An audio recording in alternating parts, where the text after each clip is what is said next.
नमस्कार दोस्तों, स्वागत है आपका एक्सेल एकेडमी में। I am Shubham with you. तो दोस्तों, अगर आप भी मेरे साथ हैं तो वीडियो को लाइक, शेयर और चैनल को जरूर सब्सक्राइब करें। दोस्तों, आज के इस वीडियो में हम खंड काव्य पर चर्चा करने वाले हैं। इससे पहले मैंने आपके लिए कुछ इंपॉर्टेंट वीडियो बनाया है। अगर आपने नहीं देखा तो आपको जरूर देखना चाहिए, खास तौर पर OMR सीट वाला वीडियो, जिसमें अगर आप कुछ ऐसी गलतियां हैं अगर आप उसे करते हैं तो आपके 20 नंबर कट सकते हैं, जो कि जाने अनजाने में हमसे गलतियां प्रायः हो जाती हैं। तो हमारे लिए सबसे ज़्यादा इम्पॉर्टेंट है कि गलती होने से पहले हम सजग हो जाएं। तो आप उस वीडियो को ज़रूर देखें। अगर आप संस्कृत लिए हैं, जैसे क्लास 10 में बच्चे आर्ट लेते हैं और संस्कृत लेते हैं, तो अगर आपने संस्कृत लिया है तो मैंने एक वीडियो, बहुत शानदार वीडियो बनाया है।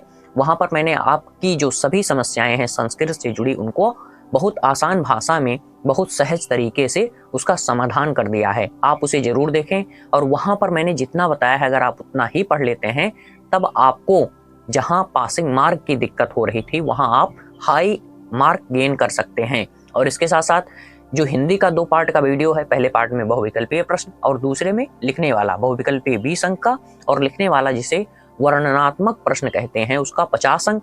पार्ट फर्स्ट में बहुविकल्पीय और पार्ट सेकंड में वर्णनात्मक वाला मैंने पूरा अच्छे तरीके से बताया है और वहां पर सभी बातें बताई है।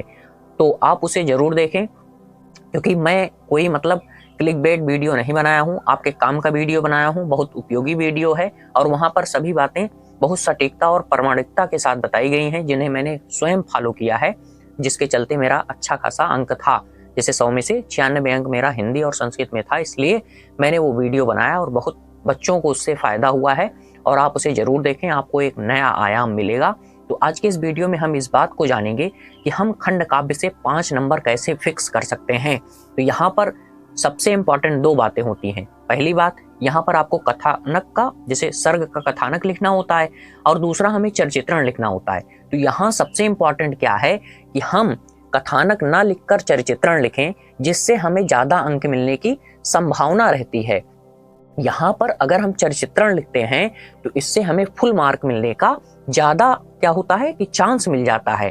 तो जैसे 5 नंबर का है तो आप 6-7 जरूर बनाएं। हेडिंग, तो हेडिंग के लिए सबसे ज्यादा इंपॉर्टेंट है कि आप उसमें कुछ कोट्स का इस्तेमाल करें। जैसे मैं अभी आपको बताने वाला हूँ, मैं लिख के लाया हूँ, और ये सभी बातें फिलहाल जो बड़ी वीडियो हैं वहाँ पर मैंने बता दिया है। अगर आपने नहीं देखा तो ये छोटे छोटे वीडियो, जैसे जीवन परिचय कैसे लिखा जाए, मोस्ट इंपॉर्टेंट निबंध कैसे लिखा जाए, कि ज़्यादा अंक का है, 10 अंक का है शायद, देख लीजिएगा, मुझे ध्यान भी नहीं है।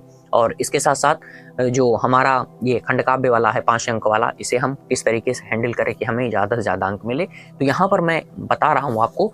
जैसे सबसे पहले आपको चित्रण लिखना है और कोड, लाइन और शायरी का यूज ज़्यादा करना है। तो यहाँ पर मैंने ये जो लिस्ट है, ये एक तरीके से इसको मैंने आपके लिए लिखा है। तो यहाँ पर मैं वही लाइनें बता रहा हूँ और आप इसे अपने नोट आउट कर लीजिए, जिससे कि आपको ज़्यादा फायदा हो सके। तो यहाँ पर आपको महाराणा प्रताप और भामाशाह का जरूर याद करना है, ठीक। और भी इसमें है, अगर आप कर सकते हैं तो जरूर करें, लेकिन अगर आप नहीं कर सकते, आपने पढ़ाई नहीं की है और आपके पास समय बहुत कम है, तो इसके चलते आप जरूर इन दोनों को तैयार कर लीजिए। और जिस फॉर्मेट में मैं बता रहा हूँ, इस फॉर्मेट में तैयार कीजिए, आपको ज़्यादा अंक मिलेगा। तो यहाँ पर क्या बताया गया कि आपको महाराणा प्रताप का 6 से 7 हेडिंग तैयार कर लेनी है, ठीक। तो वहाँ पर क्या करना है कि हेडिंग जैसे आपने हेडिंग बनाई महाराणा प्रताप चरिचित्रण, ठीक। तो अब यहाँ पर क्या करना है कि थोड़ी सी भूमिका बना देनी है इनके बारे में, संक्षिप्त परिचय टाइप का। उसके बाद हेडिंग्स स्टार्ट कर देना है। तो हेडिंग्स में इनके चरित्र की निम्नलिखित विशेषताएं थी, इस तरीके से लिखना है, और इसके बाद आपको हेडिंग बनाना है। तो यहाँ हेडिंग जो बनाना है, इसमें कुछ महत्वपूर्ण जो है क्या करना है कि कोट्स और लाइनों को इन्वॉल्व करना है। तो जैसे अरि की कन्या को भी उसने रख पुत्री वध वन में, ये आपको लिख लेना है, धीरे धीरे बोल रहा हूँ, कि अरि की कन्या को भी उसने रख पुत्री वध वन में एक नया आदर्श प्रतिष्ठित किया वीर जीवन में।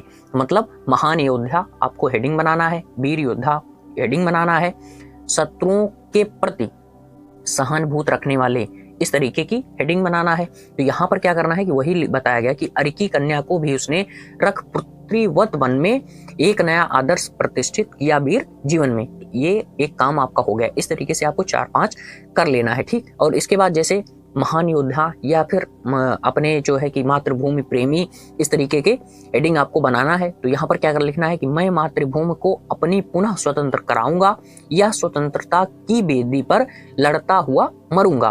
तो यहाँ पर ये जो अगर ये आप लिखेंगे और इसको काली पेन से लिखना है, तो इससे क्या होगा कि इससे आपकी कॉपी जो अन्य लोग सिंपल भाषा में लिख रहे हैं उनसे अलग होगी और आपको ज़्यादा अंक मिलेगा। और यहाँ पर जो कथानक और सर्ग वाला है, इसमें जो इम्पोर्टेंट है वो है पहला जो कि अरावली है, और तीसरा प्रताप है, और जो 6 नंबर है वो है पृथ्वीराज, और जो 7 है वो भामाशाह वाला है।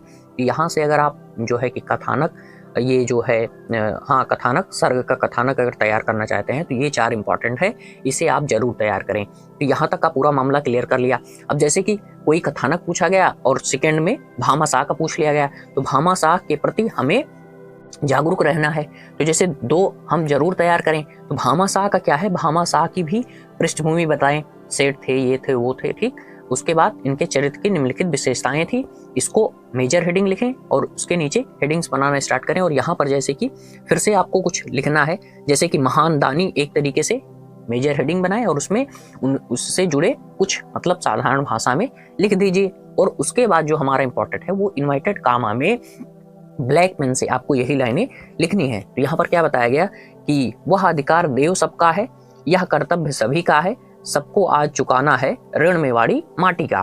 मतलब एक तरीके से आप इसे देशभक्ति में भी रख सकते हैं, और इसके बाद जैसे कर्ज चुकाना है, कर्तव्य प्रायण, इस तरीके के हेडिंग्स बना करके आप इसे इन्वॉल्व कर सकते हैं। तो इससे क्या होगा कि आपका जो लिखने की शैली है उसमें परिवर्तन आएगा। इसके साथ साथ आपकी कॉपी भी अन्य लोगों की तुलना में ज़्यादा प्रभावशील दिखाई पड़ेगी। इफेक्टिव मतलब ज़्यादा क्या करना है, इफेक्टिव नंबर लेने के लिए आपको प्रोडक्टिव वर्क करना पड़ेगा, ठीक। तो वही बात है।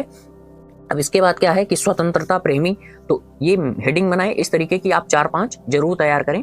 यहाँ पर मैं उतना ज़्यादा नहीं बता रहा हूँ। और यहाँ पर जो जैसे स्वतंत्रता प्रेमी क्या हुआ, मेजर हेडिंग हुई, तो उसके अंतर्गत अपना इनका राम कहानी लिखें, उतना ज़्यादा चेक नहीं होता, विश्वास करें। और उसके बाद इन्वाइटेड कामा में यदि स्वदेश के मुक्त यज्ञ में यह आहुत दे पाऊं, पितरों सहित देव निश्चय ही मैं कृतार्थ हो जाऊं। तो इस तरीके की जब आप हेडिंग्स बनाएंगे और उसमें ये लाइनें शामिल करेंगे, तब आपको फुल मार्किंग मिलेगी। तो हमें 1 नंबर भी नहीं चूकना है, हमें फुल मार्क गेन करना है। तो इसलिए मैंने आपको ये बातें बताई। तो यहाँ तक का पूरा मामला क्लियर हो गया। और इसके बाद जीवन परिचय और निबंध का कुछ महत्वपूर्ण टॉपिक मैं बता दूंगा। फिलहाल मैंने ये सभी बातें जो हमारे बड़े वीडियो हैं पार्ट 1, पार्ट 2 वाले, उसमें बता रखा है। अगर आपने नहीं देखा तो आप जरूर देखें।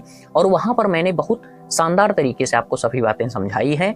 और जो OMR सीट वाली वीडियो है, वहां पर एक महत्वपूर्ण बातें मैंने आपको समझाया है कि क्या है कि हम किस तरीके से, अगर विकल्प नहीं आ रहा है तो हम तुक्का लगा करके मार्क गेन कर सकते हैं। तो वहां पर वही लिखा गया है कि OMR में तुक्का, 20 में 20 पक्का। तो वो तुक्का मतलब तुक्का सुनते ही हमारे मन में, आपके मन में थोड़ा अलग विचार आने लगता है, लेकिन ये बहुत क्या है कि एक वैज्ञानिक तकनीक है जिसके माध्यम से बड़े बड़े एग्जाम क्लियर किए जाते हैं।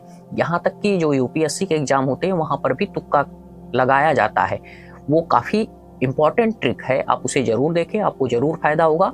और फिर आपके मन में जो तुक्का का भ्रम है वो भी दूर हो जाएगा। तो आशा करता हूँ ये जानकारी आपके लिए काफ़ी ज़्यादा इंपॉर्टेंट रही होगी, और ऐसी जानकारी आपको कोई और नहीं बताएगा। तो अब हम मिलते हैं नेक्स्ट वीडियो में, लेकिन आपसे निवेदन है कि इस वीडियो को जितने भी आपके फ्रेंड हैं उन सभी को शेयर कीजिए। धन्यवाद, नमस्कार।